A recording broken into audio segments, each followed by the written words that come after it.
बाबा और बार्बर की कहानी। एक समय की बात है।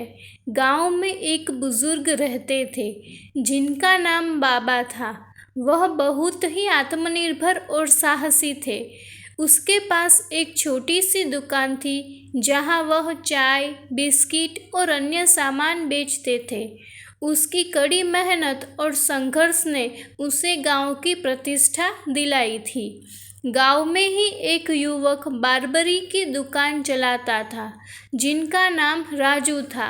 राजू बहुत ही होशियार और मेहनती था, लेकिन उसका दिल गरीबों के प्रति थोड़ा सा अजीब था।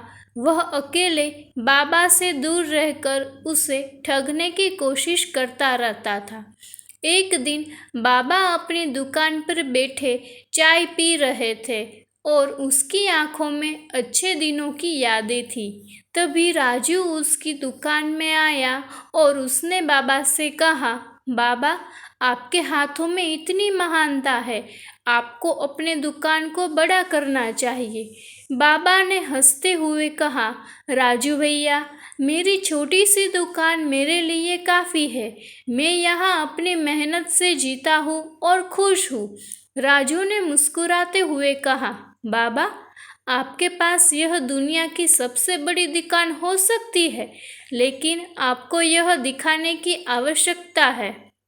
बाबा ने सोचा और फिर कहा, ठीक है राजू भैया, मैं आपके कहने पर अपनी दुकान को बढ़ाने का प्रयास करूँगा। बाबा ने मेहनत करके अपनी दुकान को बढ़ावा दिया। उसने नए उत्पादों और शुरू किया और ग्राहकों के लिए बेहतर सेवाएं प्रदान की। उसकी मेहनत और समर्पण ने उसकी दुकान को कुछ ही समय में बड़े स्तर तक पहुंचाया। राजू ने देखा कि बाबा की दुकान में वृद्धि हो रही है और उसकी दुकान का असर भी कम हो रहा है।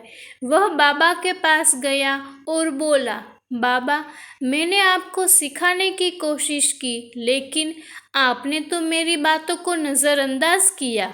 बाबा ने मुस्कुराते हुए कहा, राजू भैया, मैंने आपकी बातों को तो सुना, लेकिन मैंने अपने दिल की सुनी। मेरे लिए मेरी छोटी सी दुकान ही काफ़ी है। मैं यहाँ खुशी खुशी जीना चाहता हूँ और दूसरों को भी यही सिखाता हूँ। राजू ने बाबा के उत्साह और संघर्ष को देखकर उससे माफ़ी मांगी और उसने अपनी दुकान में भी बाबा की तरह मेहनत और समर्पण डाला। इस प्रकार बाबा की आत्मविश्वास और मेहनत ने उसे उन असली मूल्यों को समझने की क्षमता दिलाई जो एक व्यक्ति को सफलता की ओर ले जाते हैं। वह अपनी सिंपल और सत्य जीवन शैली के साथ गांव के लोगों के दिलों में बस गए और उन्होंने एक अमूल्य सीख दिलाई कि सफलता और खुशी केवल बड़े और शानदार चीज़ों में ही नहीं, बल्कि संघर्ष, मेहनत और समर्पण में भी होती है।